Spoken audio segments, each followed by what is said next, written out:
Hello again, supply chain buffs, transformation trailblazers, and the technologically curious. Joe Davis here, your friendly neighborhood podcast host, welcome you to another enlightening episode of Gains On, the show that breaks down the real work, real wins, and real lessons behind supply chain strategy, planning, and design.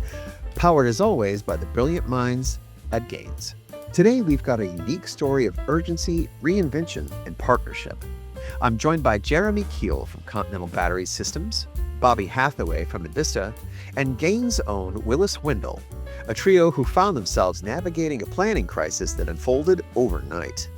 When CBS lost the only person who could maintain their homegrown Python-based planning tool, the entire demand planning process stalled. And what happened next was a rapid reset. Gaines stepping in to stabilize forecasting, Envista providing planning as a service to keep business moving, and CBS charting a path towards a redesigned planning function. In part one of our two-part conversation, you'll hear how this partnership came together, why the team rolled out Gaines in phases, and how early visibility improvements helped CBS keep inventory flowing during a disrupted moment. It's a practical look at what it takes to reboot planning under pressure and how to do it the right way. Ready to get into it? Gentlemen, welcome to the show. Thanks, Joe. Thanks, Joe. Thank you. So the reason I wanted to have you on the show today is I was going over some of our case studies, and I came across this one I thought was pretty interesting. It's the story of Gaines and Continental Battery, which we've talked about before. But this one was a little bit different because we had a partner in that as well. And Bobby, you and Envista were a partner in that. Is that right? Yeah, it was. Yep. Great. Well, how did that come about? Yeah. So I'll jump in here and just kind of jump into it. So within the project, as partners, the Gaines team brought it to Envista and said there's an opportunity to support a project with Continental Battery Systems. So we were kind of given the opportunity to come in and be a little bit of a supporting role. So Envista's role in the project was really to provide planning as a service, which means Envista was effectively acting as staff augmentation using some of our planning subject matter experts in support of the CBS's teams, their operational continuity, as well as our Gaines partners during the implementation process. So our role, was effectively to come in and help support the project overall and provide a little bit of subject matter expert background. So Willis, I don't know if you want to expand on that, or Jeremy, anything of how we kind of got involved here. Yeah, I could chime in a little bit on that. So essentially, our opportunity was initially focused on planning, and we've done a whole lot with Continental Battery over the past roughly 3 years of our engagement with them. But at the time, essentially, there was an opportunity to replace a homegrown solution that was doing demand planning and inventory parameter calculations. So that was really sort of the initial driver to get involved and start with supply chain planning. And at that time, CBS had not sort of developed their own internal competence in planning. So they didn't have a formalized planning function internally. And so we saw that as a gap that needed to be filled. And that's essentially why we brought in Envista. So, Jeremy, let me ask you about that. A homegrown planning tool, I imagine that sounds pretty great, right? It's customized. It does whatever you want to do. But I also imagine that it brings its own set of problems in that, you've created it and you're sort of limited to that. So what sort of pushed you over the edge in terms of wanting to stick with this homegrown planning tool and then trying something new? Yeah, so the tool itself was it was something that was developed by an individual that was working for Continental in what we call the SIOP, director of SIOP role. And he had developed this tool mostly using Python scripting and some other things to effectively generate forecasts for the items that we were selling.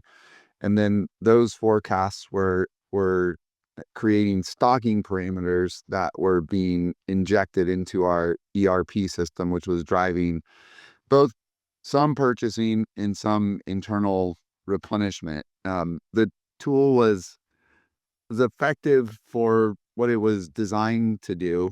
Mhm. As our company continued to grow and expand, we started to bump up against some of the limitations of the tool, which is when we initially started to engage Gaines about utilizing their software to help us with demand planning and forecasting and everything else. Around that time, this individual left our company, and that rendered the tool virtually useless for the rest of us at that point, because I most definitely, as a newly christened director of inventory and network planning, did not have, the IT type experience Right. to support that tool moving forward. And that is really what accelerated our need to kind of bridge the gap with the Gaines team. And that's really where the team from Envista entered into our project of implementing Gaines. So you'd mentioned, Bobby, the planning as a service. What does planning as a service look like with, in your case, with Envista and Continental?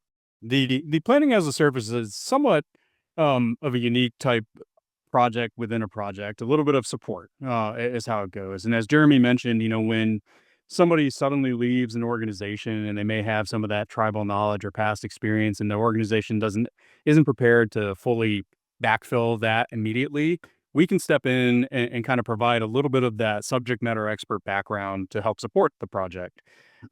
It's really a little bit of a staff augmentation, planning as a service, kind of using the client's information, in this case, Continental Battery Systems information, and walk through the process just to make sure the biggest goal of business continuity takes place while we're in process of doing a implementation or some kind of transformation project along the way. So let me ask you this: why Gaines? Why did demand inventory and replenishment planning, the products that we offer, stand out versus other things that you had looked at, Jeremy? What must-haves did it check for you guys? Yeah, so the initial driver of the interest in Gaines was past experience, right? So our chief supply chain officer in previous roles had been a part of implementing Gaines in other companies that he had worked for, one in particular, and it had a really good experience with the Gaines software and the people at Gaines in particular.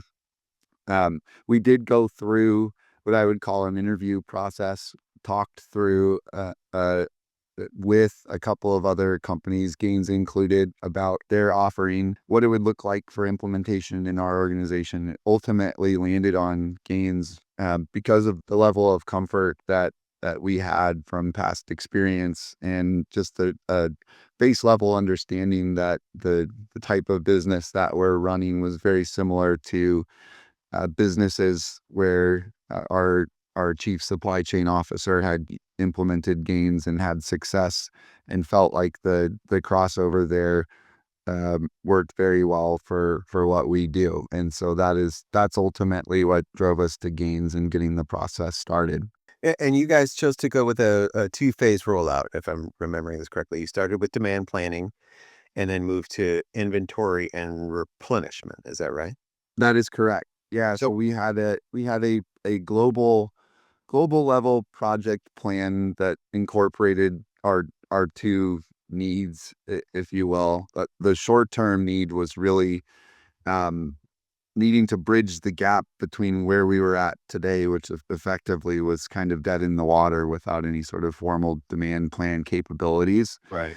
and ultimately where we wanted to get to as an organization, which was a fully fledged, demand planning software that's running both internal and external replenishment, as well as a team of people to be able Right. to utilize the software and maximize its capabilities, neither of which we had. And we knew that the runway that we needed to get to that point was quite a bit longer than, Mm. our existing challenges, and needed a phase one to kind of get us situated so that the business could continue to function on some level. And that's really where the partnership with Envista and Gaines came in at the onset. Well, let me ask you guys about that, Willis and Bobby. When you break it out like that, what were the decisions to sequence things out like that? And is that typical? Is that something you see with some regularity? Yeah, I can jump in on that. So, absolutely, we basically look at transformations as an incremental, multi-phase process. And in this case, we stood up that demand planning and inventory in a very short time frame. And planning as a service was essentially right there to be, initiated right along with that initial go live. And part of it, being the nature of the project, kind of slightly under duress, rapid implementation because the system that they had was failing them, meant we were kind of ascertaining their requirements as we went along, right, and learning a lot in a very short time frame. So, yeah, I mean, really, we wanted to. It sounded simple, right? Let's drop in gains and Right. replace what's there and keep all the piping the same in terms of integration and so forth. Well, you learn as you go, and we adapted, and in Vista and Gains, we were able to go in and kind of essentially modify this planning as a service, and the various activities on more of an as needed basis. So, Bobby, let me ask you, when you're setting up this planning as a service, right? You're going through the implementation. How do you decide, like, between forecast, data visualization, report customization? What falls on your team and what falls on the Continental Battery team? Yeah, no, I think it's a great question, and really to echo Willis's comments there, and Jeremy's as well. The speed to continuity or speed to value as part of this partnership is really the benefit there, and how we do that, per your question, is really kind of the benefit that everybody gets out of this. In this particular case, the benefit of the partnership is Gaines can really focus to on the technical aspect of getting everything up and running quickly, and that's very important. It takes a lot of immediate focus to do that. And our Right. part of the Envista focus is actually coming in to kind of help manage the process, to your question of what do we do with that, and what does the business handle versus what do we handle. A lot of it is we just step in immediately. Our staff will come in to actually help with the overall processing of information. In this particular case, we did some of the historical analysis, kind of reviewing some of that, reviewing the forecasts, making sure they're getting processed. And even to kind of, as we were moving forward as part of the transformation process, provide a little bit of the training for the internal CBS team on how to use gains and overall demand planning best practices. So there was a little bit of um, co-working on deciding who was going to handle what. I think our staff ended up stepping in immediately and kind of handling any of the day-to-day quick type decisions and processing, and slowly transitioned those over to the CBS team as the staff was actually organized. And Jeremy kind of alluded to, they built a staff at part of this organization moving forward, kind of coinciding with the overall implementation of the planning tool. Yeah, I've heard, in talking with other customers of ours, one of the things that stands out with Gains, and if we want to toot our own horn here for a second, why not, right? But just the partnership aspect, right? It's not a turnkey solution. It's not like here's your black box. Good luck. Call us if anything breaks. And I think I really like that about Gains. I think that's one way that I have heard that we stand out, and certainly I feel the same way. 100%. You know, I was really the individual in our company that was leading the charge in terms of the boots on the ground implementation activity, and Willis can attest to this. But I would imagine, without knowing for sure, but my guess would be that our implementation probably required a bit more TLC than most, in that we were a company that was put together through acquisition in at a fairly rapid pace, and some of the challenges that we were dealing with from a data perspective in particular, that kind of resulted from the quick nature in which our company came together, made things a little bit challenging out of the gate. But we had multiple resources from the Gains team specifically that helped sort of walk us through those challenges, and help us understand the things that were going to be really important to us from a data perspective as we move forward, and having the flexibility to work with, in some cases, what was fairly limited resources and knowledge and understanding about even what was being represented in our own database, including a lot of validation of data to make sure that what was coming into Gaines ultimately was accurate in what we would expect to see. That sounds overwhelming. I mean, sort of wading through what I'm sure is for you enormous amount of data, and worrying about data health. I mean, was that at all a stumbling block for you when you were sitting down thinking about starting this project? Just the overwhelming nature of the information you had and would have to deal with? Yeah, in terms of my lack of experience in understanding how to navigate, very large databases, and Yeah. that's really where I spent a lot of time with Willis and Parth in particular, really getting in the weeds with our data, not only the setup of getting, the data moving back and forth between the two systems, but understanding what we were passing to Gaines, what Gaines needed to see, and then ultimately, you know, looking at tons and tons and tons of examples of instances where, hey, this looks right and this doesn't, and the ability to be able to isolate potential issues in the data is a skill that I most definitely did not possess. But Willis and Parth, having been through lots of implementations with Gaines, we're able to craft, queries and things that would help us get to the stuff that really matters in terms of data validation to make sure that what was coming into the system was accurate. Definitely would not have been able to do most of that on my own. That is for sure. Right. Well, I want to talk about something that Bobby touched on earlier when we talk about speed. Before before Continental Battery went live, your inventory sharing and visibility methods were manual, right? But then post implementation, what changed was sort of you were able to get to information faster and change, you know, who could see what. How did that help you?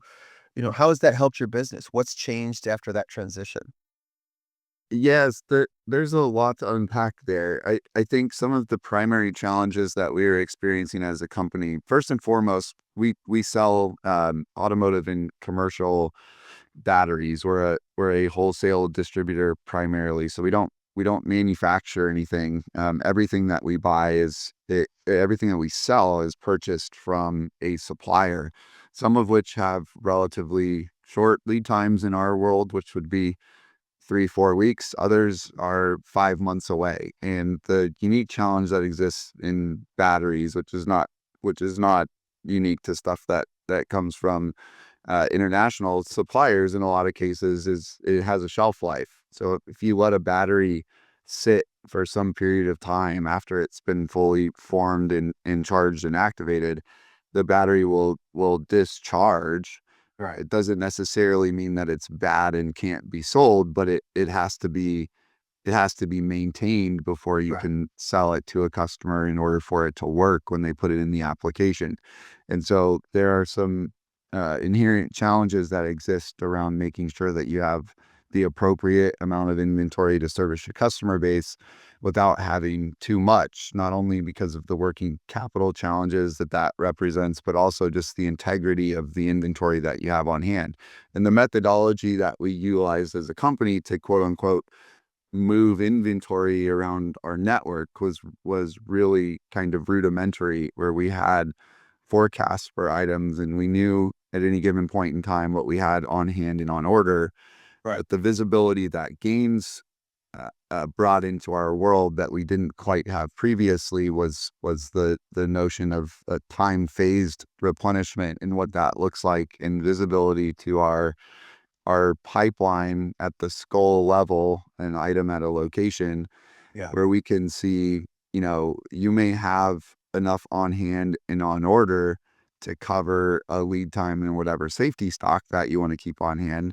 But if the majority of what you have on order is not landing for 4 months from now, and you have a month worth of inventory on hand, that's a problem. And that was the visibility that we were really lacking at a global level, that Gaines immediately opened our eyes. And so we were able to utilize some reporting that Willis and the Envista team helped us with, to quickly identify opportunities to move product around the network, both stuff that we had in an excess position, also stuff where we had a need, that we could service our need using existing inventory rather than waiting for a purchase order from a supplier. And those that activity was really kind of unique to us, and wasn't something that we had really had great visibility to previously. And that brings us to the end of the first half of our conversation. A big thanks to Jeremy Kiel, Bobby Hathaway, and Willis Wendell for taking us inside the moment when Continental Battery Systems had to rebuild demand planning from the ground up, and the rapid collaboration that made it possible. In part 2, we'll dig into how CBS sharpened forecast accuracy, strengthened replenishment policy, improved visibility across a fast-moving network, and build the internal capability to run planning with confidence. You'll also hear how Gaines and Envista partnered to clean data at scale and uncover opportunities that simply weren't visible before. If you're interested in elevating your own planning processes, visit gainessystems.com to learn more. And if you're enjoying this conversation, be sure to subscribe so that you don't miss out on part 2. So keep learning, keep optimizing, and remember, in the roller coaster world of supply chain, we're all in this together. This is Joe Davis signing off from Gaines On. Until next time. Want to stay connected with all things Gaines and continue to explore the exhilarating world of supply chain planning and design? Then don't forget to follow Gaines on LinkedIn, where you can be part of our growing and vibrant professional community. And for more content, engaging posts and updates, don't forget to like and subscribe to Gaines on YouTube. Trust us, you won't want to miss what we're sharing. If today's podcast episode left you hungry for even more insights, we've got you covered. Every episode of Gaines On is accompanied by a detailed blog post for those who wish to dive deeper into the topic. Whether you're looking to expand your knowledge or find that special morsel of information, our blogs are designed with you in mind. Visit gainessystems.com for more. All the links you need can be found in the description below. Thanks once again for tuning in to Gaines On, and remember, we're here to help you decode the world of supply chains, one episode at a time.